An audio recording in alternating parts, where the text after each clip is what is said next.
High everyone okay अनि पोखरामा चाहिँ एकदमै चिसो चिसो थियो मौसम त्यही भएर आमा र म चाहिँ आज सिस्नुको झोल खाने निर्णय चाहिँ बनाएँ अनि प्लान गरेँ अनि त्यसपछि आमाले माटोको भाँडामा पानी र पिठो राखेर चाहिँ हल्का त्यसलाई बोइल हुनलाई छाडिदिनु भयो अनि यसलाई चाहिँ केलाउनु पर्छ अरे किराहरू हुन्छ अरे भनेर आमाले चाहिँ टङको सहायताले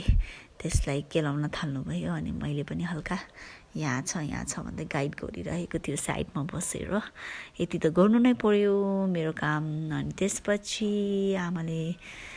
हल्का अलिकति टिमुर हाल्नलाई सिस्नुमा टिमुर रेडी पार्दै हुनुहुन्थ्यो होइन सबैलाई टिमुर हालेको एकदमै मनपर्छ होला सायद सिस्नुमा सबैले हाल्नुहुन्छ होला सायद अनि मोर टेस्टीको लागि अनि आमाले चाहिँ अब आमाको रेसिपी अनुसार चाहिँ आमाले यसलाई पहिला त्यसरी हालेर टोस्ट गर्नु हुँदो रहेछ मेबी त्यो हल्का उसेको थियो होला टिमुर त्यसलाई पिस्नुलाई चाहिँ एकदमै इजी हुन्छ भनेर चाहिँ आमाले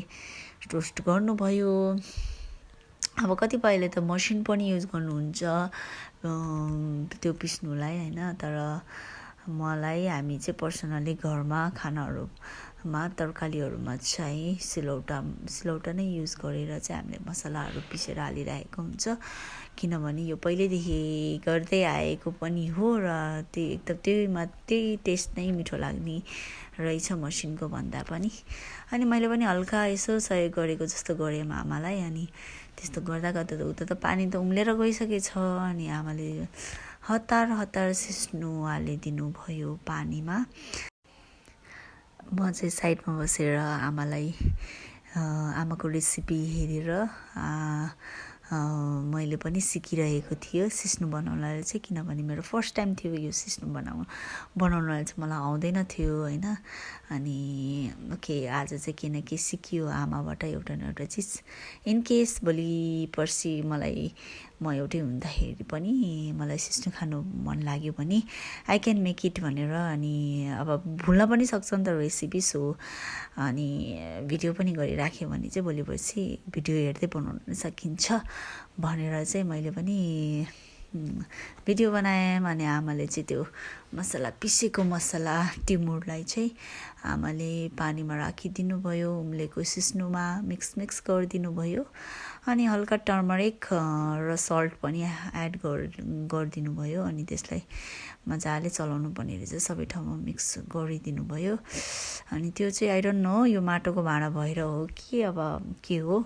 त्यो पानी चाहिँ एकदम उम्लिरहेको थियो पोखराको यो चिसो मौसममा चाहिँ अब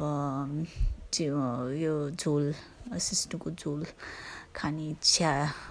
भएको कारणले चाहिँ अब यतिको दुःख चाहिँ गर्नु पर्यो होइन उम्ले गऱ्यो त्यसलाई चलाइराख्नु पर्यो होइन अनि त्यसपछि त्यसलाई चाहिने रहेछ लसुन केलाउँदै हुनुहुन्थ्यो आमा चाहिँ त्यसलाई लसुनले झान्नलाई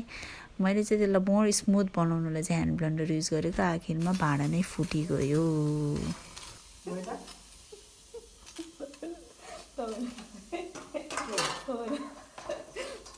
तपाईँले मलाई मार्ने भयो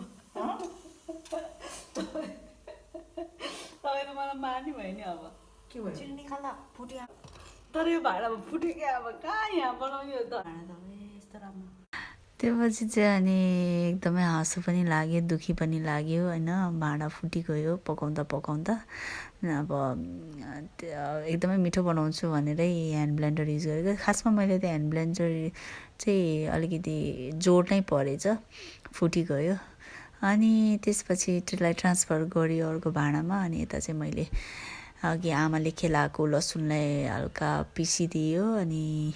लसुनले झान्नु पर्ने रहेछ अब घिउ तेल वाटेभर तपाईँहरूलाई मनपर्छ होइन त्यो युज गर्न सक्नुहुन्छ त्यसमा झानिदिनु भयो आमाले चाहिँ मजाले सुपलाई अनि त्यसपछि त्यसरी झानेको चाहिँ मिठो हुन्छ अरे यतापट्टि आमाको फेरि अर्को काम रहेछ घिउ बनाउँदै हुनुहुँदो रहेछ घिउ चाहिँ आमाको बनाउने स्टाइल यस्तो रहेछ अनि आमाले चाहिँ बिचारा अब त्यसलाई घिउ निकाल्नुलाई चाहिँ स्ट्रगल गर्दै हुनुहुन्थ्यो एकदमै हातले गोले गर्दै हुनुहुन्थ्यो। अब मदनी पहिलाको जमानामा त पहिलाको पालामा त मदनी युज गर्ने थियो। अब अहिले चाहिँ अब मदनी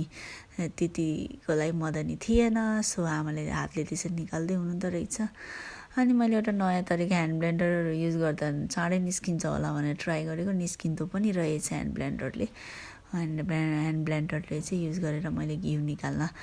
हेल्प गरिदिएँ आमालाई। एउटा नयाँ तरिका चाहिँ मैले घिउ बनाउँदाखेरि चाहिँ ह्यान्ड ब्लेन्डर युज गर्नु पर्दो रहेछ भनेर चाहिँ थाहा पाएँ। तपाईँहरूले पनि ह्यान्ड ब्लेन्डर युज गर्न सक्नुहुन्छ है घिउ बनाउँदाखेरि चाहिँ। घिउ बनाउनु होममेड घी बनाउन चाहनुहुन्छ भने। त्यसरी चाहिँ बाक्लो निस्किँदै थियो। अनि आमाले चाहिँ हातले हल्का त्यसलाई चाहिँ डल्लो पार्नुपर्ने रहेछ। मलाई त घी घरमा बनाउनु आउँथेन, यो पनि एउटा नयाँ रेसिपी नै हो मेरो लागि। घरमा घी बनाउने तरिका पनि सिकियो। केही समयको विदेशमा अब 2-3 वर्ष बसियो, आमाबाट टाढा थियो। अनि गफसफ गर्दै आमासँग सिस्नो पनि बनाइयो, घिउ पनि हेर्दा गफसफ गर्दै मिठो गफ गर्दै हाँस्दै हाम्रो घिउ पनि यता रेडी भयो, सुप पनि रेडी भयो। हस्त हजुरहरूलाई धन्यवाद मेरो बकबक धेरै सुनिदिनु भएकोमा। Thank you for watching.